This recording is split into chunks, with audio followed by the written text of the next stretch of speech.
What's up, Guardians? I don't think you need to hear it from me. I'm sure plenty of you have heard already. If not, then I'm sorry that I'm the one breaking it to you. But our patch on June 9th is going to be the final Destiny 2 live service patch until the foreseeable future. Maybe we'll see a D3 later on, and they kind of hint that they are looking to continue Destiny in some way. If you've been reading the article, you've probably seen this. And whether or not that is just hope. It currently came out from Bloomberg that they are not actively working on D3, and they're going to be probably having a lot of layoffs because of that. And honestly, I think, as hard as it is, that's okay. Destiny 2 has had a hard time since the final shape. And it's not a secret, right? We had 300K and everybody was excited, and the ending of the final shape was cathartic. It was the end that most people wanted to see for the franchise, and it was satisfying. And by continuing to make expansions, it kind of felt like, what was the point? Why did we kill the Witness if the Witness wasn't the biggest bad? What, going straight to the 9 immediately after killing the Witness kind of deflates the situation. It makes it feel like we're on that treadmill and going nowhere. So, honestly, as hard as it is to see a game that, is 12 years old, that I've been playing for, I don't know, 7 years now, kick the bucket spiritually. It's still going to be online. You can still play. It's not an enjoyable experience, but it does give me some hope for the future. I think going on with Destiny 2 and not making Destiny 3 was already a hard sell when the final shape was coming out. And now, 2 years post final shape, I think it's obvious that it was not the right decision. And I would rather that they come out and say, we are stopping Destiny 2 to work on Destiny 3 than continue to limp the game along for another year and then decide to start D3. The sooner they start D3, the better. Just flat out, that's what I think they should do. They are making this final patch, and I wish we could have had the Shadow and Order update with all the exotic mission and maybe one activity we're supposed to get. I don't know. But I am totally fine with what they're doing, which is that they are, renovating all the raids and the dungeons and bringing all the gear up to tiers, and then the destinations are getting reworked, and all their stuff is getting reworked. The destinations on the director and the portal are being merged into one menu, this is what I feel like it should have looked like from the beginning. Just saying, this is like, it looks really good. Don't know why this wasn't how the portal was integrated in the first place. We're getting Pantheon 2.0 as the permanent edition. Some of the raid encounters are coming back because we've got Callus, and this is one of the layers, and then Galron's here, right? We're getting our final aspects that I've been waiting for. We're getting a new Void Hunter melee, new stranded stasis grenades, updates to all the abilities. Exotic armors are getting reworked. Tier 5 armor for exotic armor. Exotic weapons are getting updates and catalysts. The portal's getting changed. Gambit ops, there's a lot of things, and we're going to dive into all this when they do their regular articles for each of these, because they're going to be doing an article each to address all the changes. SRL is coming back for anybody who played Destiny 1 and liked SRL. It is going to be permanently added to the game.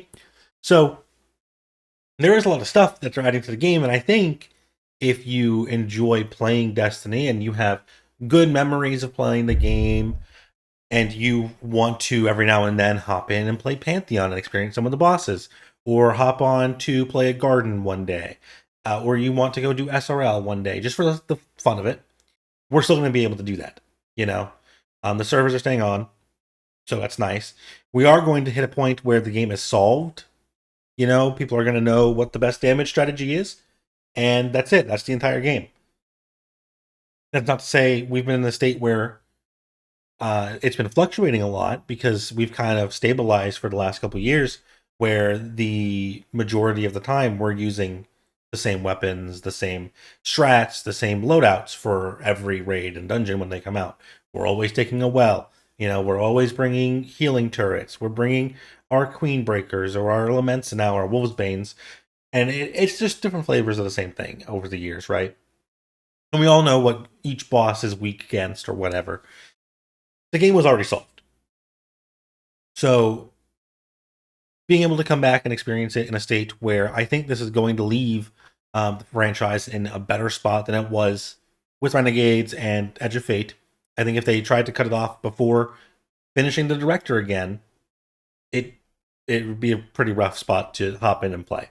Personally, I've been on a bit of a hiatus from the game. You know, I hop in and hop out for the expansion, and I was waiting for this release to see what was going to be happening and hop back in and maybe make some videos on it. But you know, I'll probably do some videos of the final update for the Monument of the Triumph. But honestly, now that the game is done, there might be time and I might feel more compelled to go back and finish the things that I never finished while I was trying to prepare for raids and prepare for day one dungeons and always getting ready for the next thing to come out. This is the first time we're going to have a period where there's nothing to prepare for. So maybe I go back and I'll fill out my red borders, or maybe we'll clear up our collections and get everything, you know, ticked off, do some triumphs, look up some lore stuff that I missed, and replay through some of the old campaigns. I haven't played most of them since they came out when I did them on all three of my characters. So there is room to now go back and have a start and end point and play through the experience and then say you're done.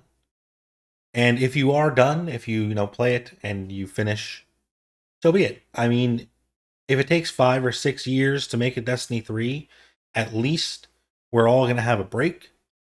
And, you know, 2, even 1 year down the line, people are going to start making retrospectives.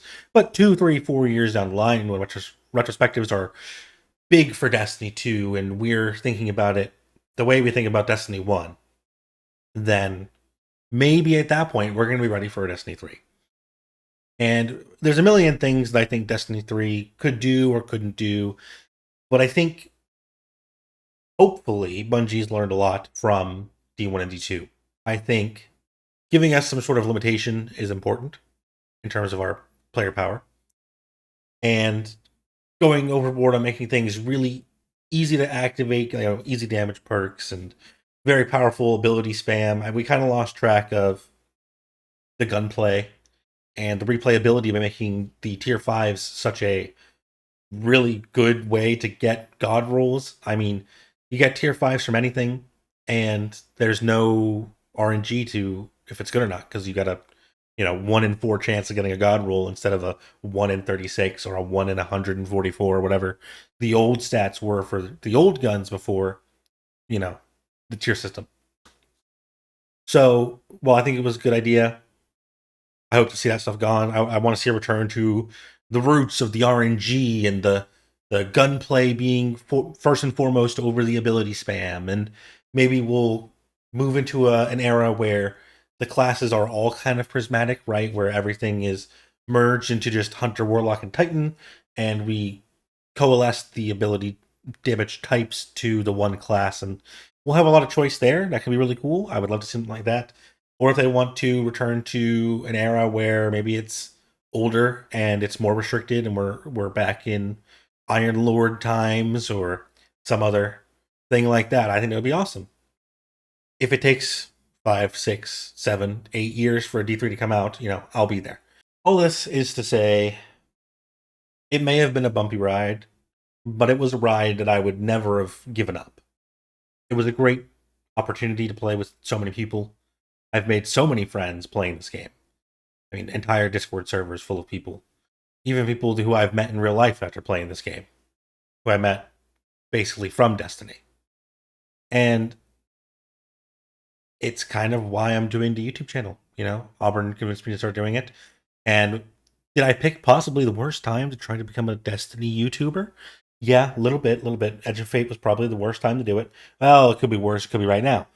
But I wouldn't give it up for anything. It's been fun to talk about the game and have an outlet with it. And plenty of you have stopped by and watched videos and subscribed even to get more updates and news and builds and yada yada. So, do I want to sit here and talk about how sad I am the game is ending? No. But I am going to, because as sad as it is, there's a lot of opportunity to be happy that it is ending, to get confirmation that the game is done. It's in a complete state. They're going to finish and move on to something else. And instead of looking forward to what's coming, I can look back at what we've done and where we've been and be happy about it and be satisfied. If you do hop in for the update or Pantheon or any time past June 9th, 2026, I hope the game is in a great state. And if they end it in a good state, then maybe we'll still be playing. Maybe we'll still be getting raid teams together.